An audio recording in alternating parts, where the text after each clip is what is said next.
පාපන්දු ක්‍රීඩාව අද ලෝකයේ පුරාම කෝටි ගණනක් ජනතාව ආදරය කරන ජනප්‍රියම ක්‍රීඩාව. නමුත් මේ ක්‍රීඩාව මෙතරම් ජනප්‍රිය වුණේ එක් රැයකින් නොවේ. ඒකට දිගු ඉතිහාසයක් තියෙනවා. අද වීඩියෝ එකකින් කතා ගන්න හදන්නේ ගැන. පාපන්දු ක්‍රීඩාවට සමාන ක්‍රීඩා අපි හිතනවටත් වඩා පැරණි කාලයේ සිටම පැවතුණා. පැරණි චීනයේ කූජු නම් ක්‍රීඩාව, ග්‍රීසියේ සහ රෝමයේ බෝලය පාදයෙන් පාලනය කරන ක්‍රීඩාව මේකට උදාහරණයක්. නමුත් අද අපි දන්නා නවීන පාපන්දු ක්‍රීඩාව ආරම්භ වුණේ 19 වන සියවසේ එංගලන්තයේදී. ඒ කාලයේ එංගලන්තයේ පාසල් සහ සමාජ අතර විවිධ නීති යටතේ පාපන්දු ක්‍රීඩා කළා. එකම ක්‍රීඩාව උනන් නීති වෙනස් නිසා ගැටලුත් ඇති වුණා. ඉතින් මේ ගැටලු විසඳන්න 1863 දී The Football Association නම් සංවිධානයක් ස්ථාපනය කළා. මෙම සංවිධානය විසින් පාපන්දු ක්‍රීඩාව සඳහා නිල නීති සකස් කළා.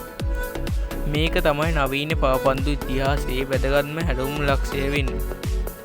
ඒ සමගම එකම නීති පද්ධතියක් යටතේ පාපන්දු ක්‍රීඩාව එංගලන්තයේ පුරා ඒතා වේගයෙන් ජනප්‍රිය වුණා. මේ කාලයේදී සීෆීල්ඩ් FC නම් ලෝකයේ පැරණිතම පාපන්දු සමාජය ලෙස ඉතිහාසයට එකතු වුණා. එංගලන්තයෙන් පසුව පාපන්දු ක්‍රීඩාව යුරෝපයේ, දකුණු ඇමරිකාව, ආසියාව සහ අප්‍රිකාව වැනි රටවල් වල වේගයෙන් ව්‍යාප්ත වුණා.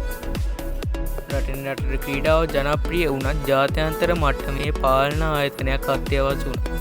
ඒ නිසා 1904 වර්ෂයේදී FIFA ස්ථාපනය වුණා. FIFA ආයතනය අද ලෝකයේ පාපන්දු පාලනය කරන ප්‍රධානතම ආයතනය. FIFA පිහිටුවීමෙන් පසුව ලෝකයේ පුරා රටවල් එකට එකතු කරන විශාල තරගාවලියක් ආරම්භ වුණා. ඒ තමයි 1930 දී උරුගුවේදී පැවැත්වුණ ප්‍රථම FIFA World Cup එක. මේ මොහොතේ සිට පාපන්දු කියන්නේ ක්‍රීඩාවක් පමණක් නෙවෙයි. ඒ රටවල් එකතු කරන ජාතීන් අතර සබඳතා ගොඩනගන ලෝකයේම උද්‍යෝගයෙන් එකතු කරන මහා උත්සවයක් වුණා. අද වන විට පාපන්දු ලෝකයේ ජනප්‍රියම ක්‍රීඩාව බවට පත් වෙලා තියෙනවා.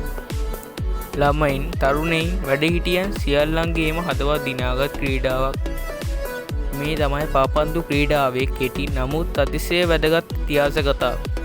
ඔබට මේ වීඩියෝ එක හොඳයි නම් ලයික් කරන්න, ෂෙයා කරන්න, channel එක subscribe කරන්නත් අමතක කරන්න එපා.